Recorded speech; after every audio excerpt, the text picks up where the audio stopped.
अस्सलाम वालेकुम स्टूडेंट्स आज की वीडियो में हम 10th class biology chapter 14 reproduction के एमसीक्यूज़ डिस्कस करेंगे। तो यहाँ पर सबसे पहला एमसीक्यूज़ है हमारे पास, पार्थिनोजेनेसिस एक ऐसा प्रोसेस होता है जिसमें एक अनफर्टिलाइज्ड एग बगैर फर्टिलाइजेशन के ऑफस्प्रिंग में कन्वर्ट हो जाता है, ऑफस्प्रिंग में डेवलप हो जाता है, उसको हम कहते हैं पार्थिनोजेनेसिस। तो इसमें ऑप्शन बी है correct.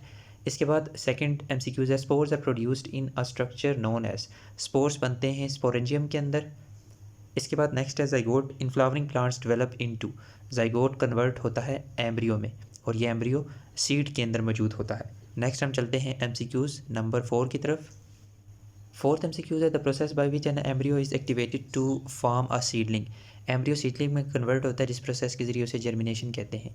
Fruit is found by enlargement of, fruit किसकी इलार्जमेंट से बनता है? ओवरी, जिसके अंदर सीड मौजूद होता है। ओवरी पककर फ्रूट बनाती है और इस ओवरी के अंदर यानी फ्रूट के अंदर सीड मौजूद होता है। How many sperms are involve in fertilization in a flower, flower के अंदर जब फर्टिलाइजेशन होती है तो कितने स्पर्म्स इन्वॉल्व होते हैं?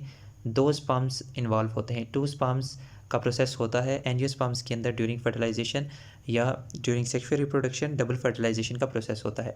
The offspring from asexual reproduction, asexual reproduction आपको पता है जिसमें एग और स्पर्म्स इन्वॉल्व नहीं होते, और ए सेक्सुअल रिप्रोडक्शन के नतीजे में जो नया प्लांट बनता है वो नया प्लांट पेरेंट प्लांट जैसा होता है। ये बात आपने ध्यान में रखनी है। तो इसमें ये जो ऑप्शन डी है ये करेक्ट है, यानी have same flower as their parent, जिस तरह का पेरेंट होगा उसी तरह का ऑफस्प्रिंग होगा, जिस तरह के पेरेंट के अंदर फ्लावर होंगे उसी तरह के ऑफस्प्रिंग के अंदर फ्लावर होंगे। विच पैथोजन कॉज एड्स, कौन सा जो पैथोजन है वो एड्स कॉज करता है? तो वायरस जो है वो एड्स कॉज करता है। मतलब वायरसेस, बहुत सारे वायरसेस हैं जो कि मुख्तलिफ डिजीज़ काज करते हैं, तो एक स्पेसिफिक वायरस होता है जो कि एड्स काज करता है। इसके बाद नेक्स्ट हम चलते हैं एमसीक्यूज़ नंबर 9 की तरफ। नोवा एमसीक्यूज़ है, after fertilization which structure develop into seed of a flowering plant, कौन सा स्ट्रक्चर है जो सीड में कन्वर्ट होता है? तो वो है ओव्यूल। ओव्यूल जो कि ओवरी के अंदर मौजूद होता है। एक ओवरी के अंदर एक ओव्यूल हो सकता है, एक से ज़्यादा ओव्यूल भी हो सकते हैं। विच फ्लावर स्ट्रक्चर प्रोड्यूस पोलन, कौन सा स्ट्रक्चर जो है वो पोलन ग्रैंड बनाता है? तो वो बनाता है एंथर, एंथर और फिलामेंट, ये इस तरह का स्ट्रक्चर होता है। ये मेल रिप्रोडक्टिव पार्ट होता है फ्लावर का। इसके 2 कंपोनेंट होते हैं, एंथर और फिलामेंट। ये ऊपर वाला एंथर, ये नीचे वाला जो स्टॉक होती है इसे फिलामेंट कहते हैं। In addition to water, what is essential for germination of seed, water के अलावा और क्या ज़रूरी होता है? ऑक्सीजन और सूटेबल टेम्परेचर, ये ज़रूरी होता है। नेक्स्ट हम चलते हैं एमसीक्यूज़ नंबर 12 की तरफ। 12वां एमसीक्यूज़ है, the diagram shows a dicot seed, ये डाइकॉट सीड का एक ओपन स्ट्रक्चर दिखाया गया है। Which part is capable of storing food, कौन सा पार्ट है जो फूड को स्टोर करता है? A B C D.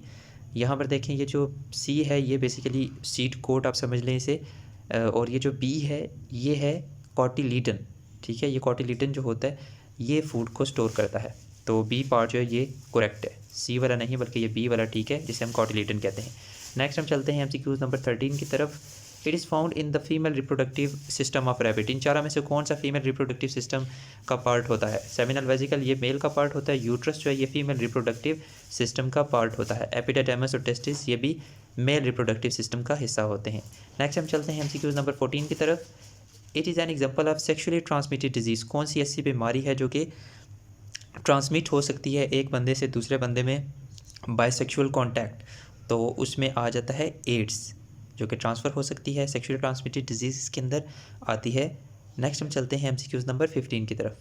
MCQs 14 है, during unfavourable condition amoeba reproduce asexually, unfavourable condition में अमेबा मल्टीपल फिशन के ज़रिए रिप्रोड्यूस होता है। नेक्स्ट हम चलते हैं एमसीक्यूज़ 16 की तरफ। इन flowering plants the gametophyte generation consist of, gametophyte generation flowering plants के अंदर कंसिस्ट होती है एम्ब्रियो सैक जिसके अंदर 8 सेल्स होते हैं, और pollen gran with pollen tube जिसके अंदर 3 सेल्स होते हैं। तो ये जो ऑप्शन डी है ये करेक्ट है, मोस्ट सूटेबल आंसर है इस एमसीक्यूज़ का।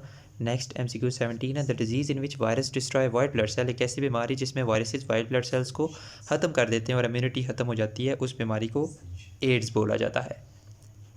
नेक्स्ट हम चलते हैं एमसीक्यूज़ नंबर 18 की तरफ।